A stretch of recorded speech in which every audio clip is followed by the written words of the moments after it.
Senator Joe Manchin has announced he will not be running for president, officially squashing the idea of appearing on a no-labels presidential ticket as a third-party candidate.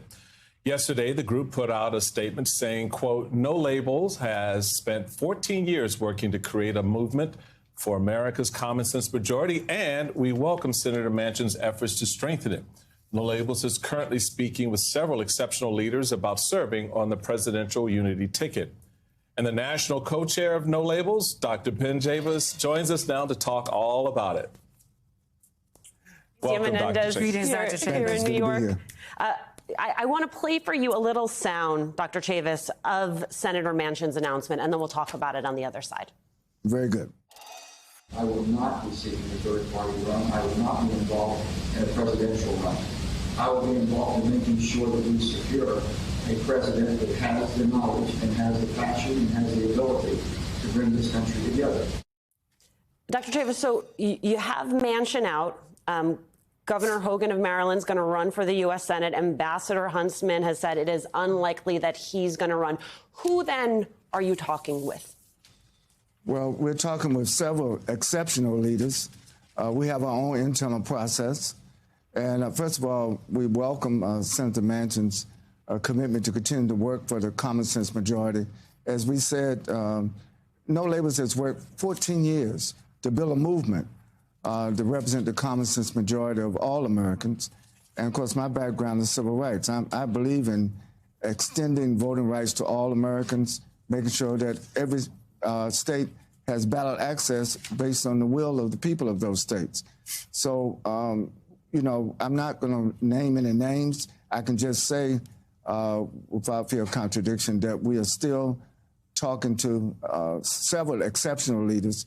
And in the next couple of weeks or more, we will probably make an announcement whether or not we will give the ballot access to a unity ticket. And a unity ticket means a Republican and a Democrat. And we're talking to Republicans, Democrats, and independents.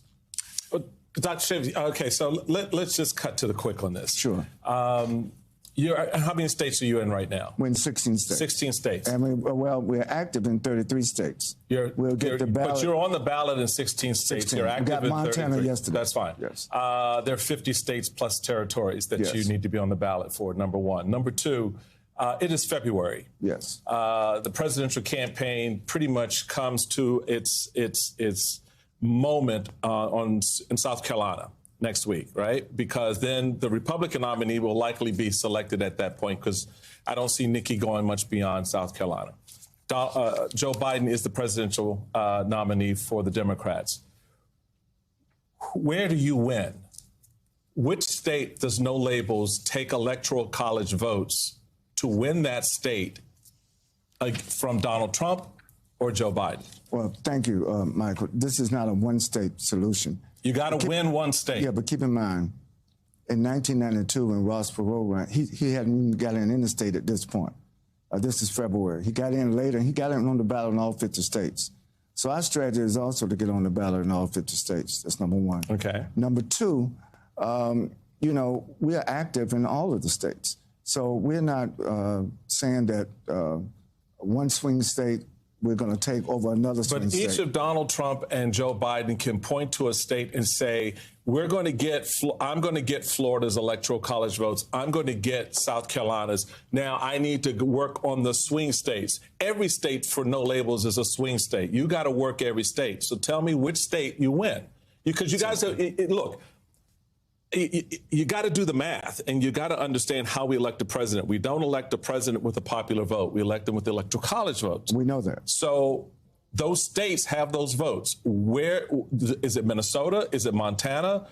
Which state is No Labels' best position of the 13 that you're in? We're in 16. 16 that you're in, that you can say, we'll take that state. We'll win those 8 electoral votes on Election Day. The reason why I'm optimistic, because we're just not on the ballot in 16 states. We have a majority of the people of those states that have not only signed so we can get on. As you know, every state has different election laws. Rules, right. And so nobody just automatically gets on the ballot. It's a long, tedious process. And we're very pleased with the voter access that we've gotten so far. And we're going to keep pushing. You're asking which state are we going to win? Yeah.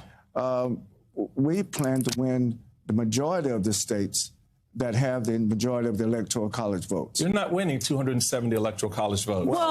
Here's the thing. Let me say one thing, Michael. We're in a state of uncertainty in our nation. The only thing that's certain right now is uncertainty.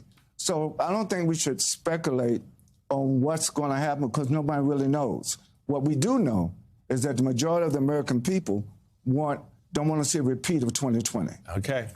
Well, okay. Dr. Chavis, I get your point about we cannot speculate is well taken. I would note there is no data or history to suggest a third party run that can win a substantial amount of Electoral College votes. However, you don't have to win a substantial amount. The question to be president of the United States, somebody has to hit 270. Let's just say if it's Joe Biden, Donald Trump, and then you all's, whoever your unity ticket is, if nobody hits 270, then the House of Representatives, because of the 12th Amendment, gets to pick the president, and the Senate gets to pick the vice president. And that happens on January 6th. And so are you concerned about that scenario? Because it is a real one, and one I believe that you all have acknowledged. I know a number of former elected officials sent a letter to you all, including Dick Gephardt and others, saying this is a concern that we have, that this could happen. So we have a concern also. But keep in mind, the reason why No Label is getting ballot access in all the states that we can, we intend to weigh the viability, first of all, of winning on the Electoral College front. It is not our intention or our motive to wind up in the Congress of the United States. But do you think that you all are, for the people that say No Labels is potentially is going to hand this election to Donald Trump, what do you say to that? I can say categorically, it is not our intention, and it will not be our will to handle the election to Donald Trump. We're not going to be a spoiler for anyone. But you're taking, but every poll that I've seen, and I'm sure you've seen them too, and I've talked to some of the folks at No Labels, shows that that's exactly what happens.